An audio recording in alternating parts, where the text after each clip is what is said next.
రాజేశ్వర అన్న నేను నీతో కలుస్తాం 29 తారీఖు కదా నా కథ కూడా అయిపోతుంది. మన పాత ఓల్డ్ ఫ్రెండ్స్ అందరం కలుద్దాం. ఇక మరి ఏం చేసి దూరం జరుగు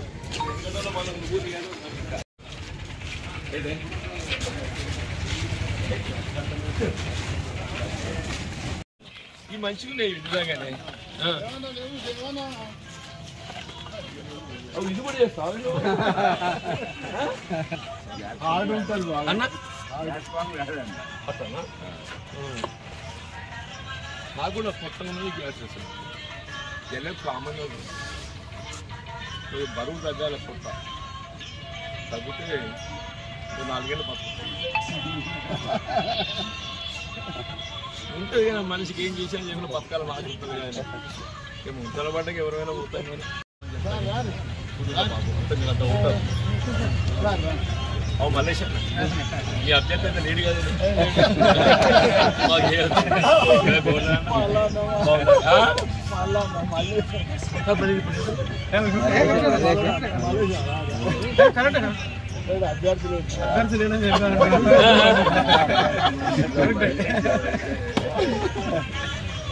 రాజకీయంగా ఎవరు ఎక్కువ అందరితో మర్యాద ఉండదు. దీంట్లో మా పాత ఫ్యాన్ క్యాన్స్ వస్తాయి. నాన్నగారు ఉంటుంది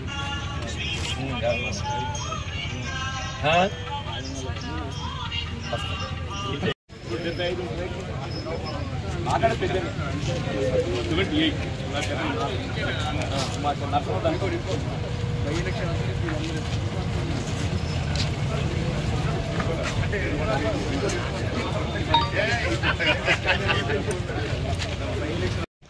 రెడ్డి కన్నా ఎక్కువ మీకేమన్నా అవకాశం రావాలని చెప్తారు జరిగింది. అసలు అది నాకైతే సుదీర్ఘ ప్రజా జీవితం 4 దశాబ్దాలు పెట్టింది.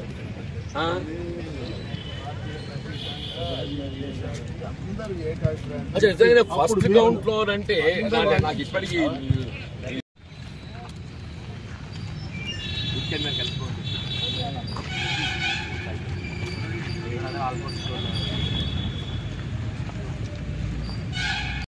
ఈ మంచిగా ఉన్నాయి నిజంగానే. ఇది కూడా చేస్తావు అన్న నాకు కూడా కొత్తగా ఉన్నది గ్యాస్ వస్తుంది. జనం కామన్గా బరువు తగ్గాలి. కొత్త తగ్గితే 4 ఏళ్ళు పడుతుంది ఉంటుంది కదా. మనిషికి ఏం చేసాను చెప్పిన బతకాలి నాకు ఉంటుంది కానీ ముంతల పడ్డకి ఎవరైనా పోతాయి. కానీ ఈ మంచిగా ఉన్నాయి నిజంగానే. ఇది కూడా చేస్తావు అన్న నాకు కూడా కొత్తగా ఉన్నది గ్యాస్ వస్తుంది. జనం కామన్గా బరువు తగ్గాలి. కొత్త తగ్గితే 4 ఏళ్ళు పడుతుంది ఉంటుంది కదా. మనిషికి ఏం చేసాను చెప్పిన బతకాలి నాకు ఉంటుంది కానీ ముంతల పడ్డకి ఎవరైనా పోతాయి. కానీ అంతే వాట్సాప్ గ్రూప్ చేస్తే బెటర్. అదే బాబు ఇప్పుడు పార్టీ మన కాంగ్రెస్ అయితే మనకు మన స్థానాన్ని మనం కాపాడుకోవాలి. మన స్థానాన్ని మనం కాపాడుకోవాలి.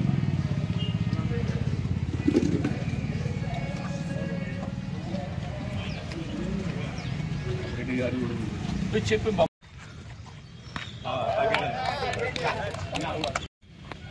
అంత స్టూడెంట్స్ లేకుంటే 10th వరకు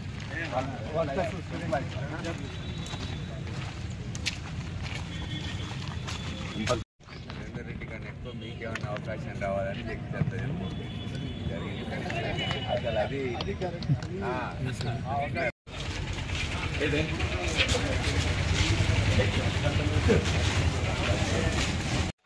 లాస్ట్ టైం ఏదైతుందో నాకు అప్పుడు 2019 మార్చ్ 2000 ఎలక్షన్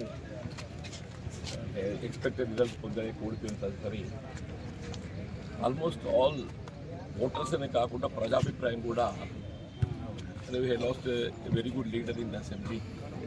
ఇటువంటి కౌన్సిల్ ఉండాల ఆవశ్యకత ఉన్నదని చెప్పిన భావనతో ఈ విధంగా రాజకీయాలకు అతీతంగా though I was representing A Congress party proposed candidate Congress పార్టీతో పాటు ఎదుగుతుందో అందరూ కూడా నాకు సహకరించడం నా అభ్యర్థిత్వం గెలుపు కొరకు తోడ్పడటం అంటే ఫస్ట్ కౌంట్లోనే గెలిచి రావడం జరిగింది. ఇది చాలా అరుదైనటువంటి ఒక గెలుపు. బహుశా ఇతరత్ర ఫస్ట్ కౌంట్లో ఎవరైనా గెలిచి ఉంటుందో కరెక్ట్ ఐడియా లేదు, అది గూగుల్లో పోయి చూడాల్సింది.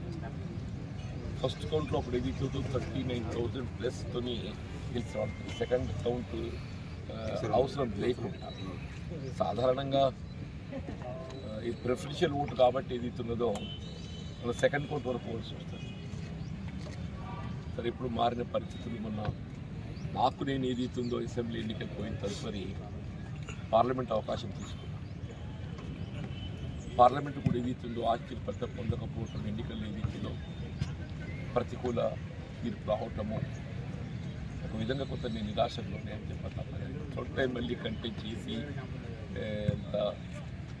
ఈ వాయిస్ అనుకోవచ్చు, రెండవది అదర్వైజ్ అదర్ సర్కమ్స్టెన్సెస్ కొంత నన్ను ముందు పోవడానికి ఏదైతుందో ఉత్సాహం ఆసక్తి కనపడకపోవడంతో ఇప్పుడు Narender Reddy not only is local candidate, is known figure. అంటే సాధారణంగా ఎన్నికల్లో మనం గమనించాల్సింది ఒకటి political party ideology for which is represented, the other thing candidate, other thing is a candidate.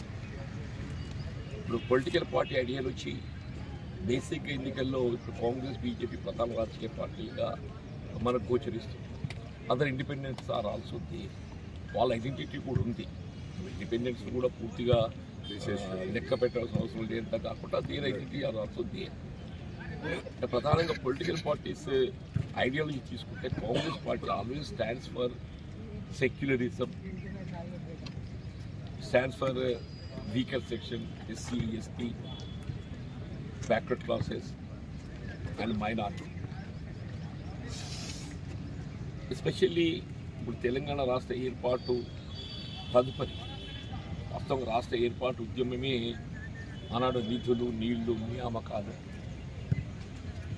Unfortunately నాకు అప్పుడప్పుడు ఆశ్చర్యం కలుగుతుంది, ఉమ్మడి రాష్ట్రంలో మనం చేపట్టని అభివృద్ధి లేదు, పథకాలు లేవు. మరి అయినప్పటికీ ఏదైతున్నదో విత్ ఇన్ ది బడ్జెట్ మనం అన్ని కార్యక్రమాలు చేసుకోగలిగాం. నాకు అప్పుడప్పుడు అసలు మరి బడ్జెట్ ఏమైంది ఏంటి అనేది కూడా తోయకుండా అయిపోతుంది. అప్పుడు రోషయ్య గారు ఆర్థిక మంత్రి ఉండి, రాజశేఖర్ రెడ్డి గారు ముఖ్యమంత్రి ఉండగా అప్పుడు రాజీవ్ ఆరోగ్యశ్రీ ఇలాంటి కార్యక్రమాలే కానీ, ఈ మనకు ప్రాణహిత చెవెల ప్రాజెక్టు కానీ, ఎల్లంపల్లి ప్రాజెక్టు కానీ, మిడిమానూరు ప్రాజెక్టు కానీ, ఇవన్నీ ఎక్స్పెక్టెడ్ కంటే ఒక 8,000 కోట్లకి ఎక్కువ తీసుకున్నామని చెప్పాను. మన చెల్లిస్తున్న వడ్డీ కూడా ఏదైతుందో దాదాపు 8,000 కోట్లు 10,000 కోట్లు వడ్డీలో ఇన్స్టాల్మెంట్స్ చెల్లిస్తామని చెప్పాను.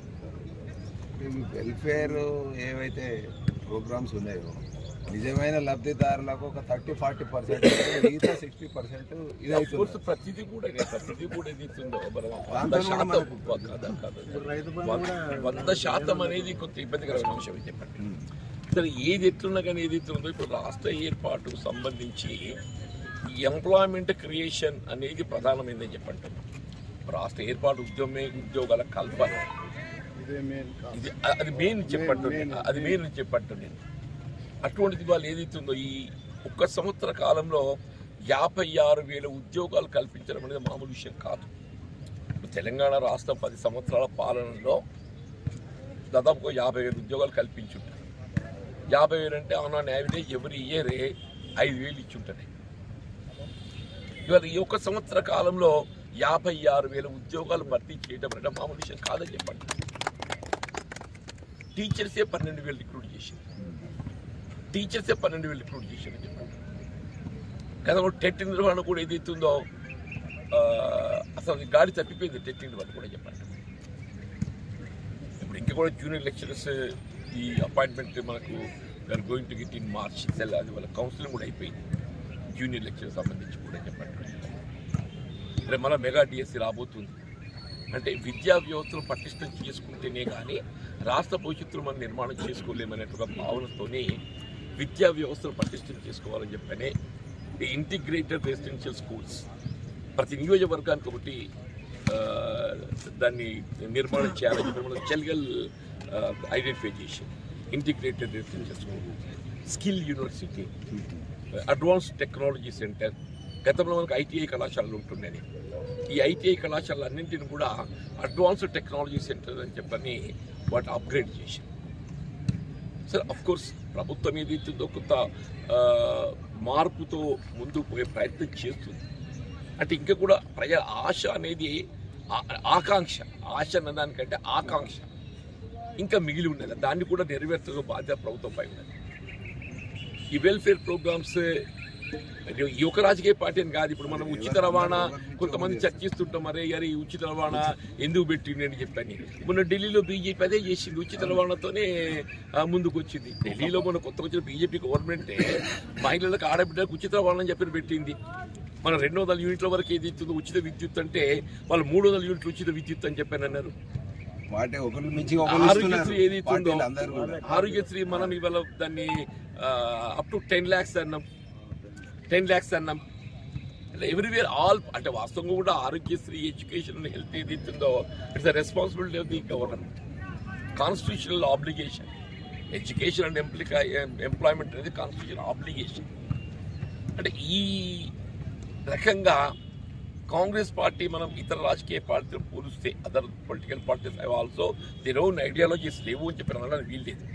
కానీ but Congress party ideology something totally different సెక్టర్లో అన్నట్టు. ఇవాళ బీసీ రిజర్వేషన్ ఉన్నది, అది కొంత అందరికీ ఇది ఎట్లా సాధ్యమో, ఇది సాధ్యం అవుతుందా, దీని రిపర్కేషన్స్ ఎట్టుంటాయని చెప్పి ఆలోచిస్తారు కావచ్చు. కానీ కాంగ్రెస్ ఒక అడుగు ముందుకేసి,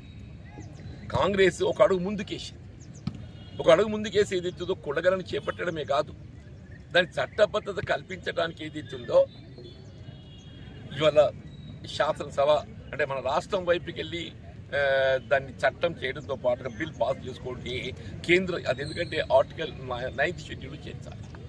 ఇప్పుడు తమిళనాడులో వీఆర్ గెట్టింగ్ అప్పుడు 70% reservation. In other states it's there, లేదని కాదు. అంటే మన దగ్గర కూడా ఏది ఇస్తుందో వీళ్ళ బలహీన వర్గాల్లో గతం నుండి రిజర్వేషన్ సౌకర్యం కల్పిస్తున్నారు. ఇంకా కూడా దాన్ని బలోపేతం చేసి వాళ్ళ యొక్క హక్కులను కాపాడాలని 6 సార్లు ఎమ్మెల్యే గెలిచిన తర్వాత ఏదైతుందో నేను పెద్దల సభలో అడుగుపెట్టినట్టు నా అనుభవాన్ని ఏదైతుందో నేను ప్రభుత్వానికి నేను దోహదపడతా అని చెప్పని వచ్చింది. నేను 6 సంవత్సరాలు నా పాత్ర, నేను రేపు 29th నా టర్మ్ అయిపోతుంది, March 29th కాగానే ఒక బుక్ తీద్దామనుకుంటున్నాను. ఈ 6 సంవత్సరాల్లో కౌన్సిల్లో నేను పోషించిన పాత్ర, కౌన్సిల్ శాస్త్ర మండలి వేదికగా నేను పోషించిన పాత్ర, నేను లేవనెత్తిన అంశాలు, నా చర్చ, ఒక బుక్ ప్రింట్ చేస్తాను. ఒక 6 మాసాలు సంవత్సరం పడుతుంది కావచ్చు, బట్ బిఫోర్ ఎండ్ ఆఫ్ 25 నేను ఆ బుక్ బయట. I'm really proud. మొత్తం సభలో ఏదైతుందో అందరికంటే ఎక్కువ సమయాన్ని పొంది నేను నా భావాలు వ్యక్తం చేసి సమాజాన్ని ఆకర్షించింది, ప్రభుత్వాన్ని స్పందింపజేసింది నేను అని చెప్పట్టు. పెద్దల సభ అంటే ఇంకో ఇట్లుండాలి అనే విధంగా ఏదైతుందో you can take me as an example అని చెప్పి అంటున్నా. పెద్దల సభ అంటే అందరు నా లెక్క ఉంటారు నేను చెప్ప మరి నువ్వు ఏమైనా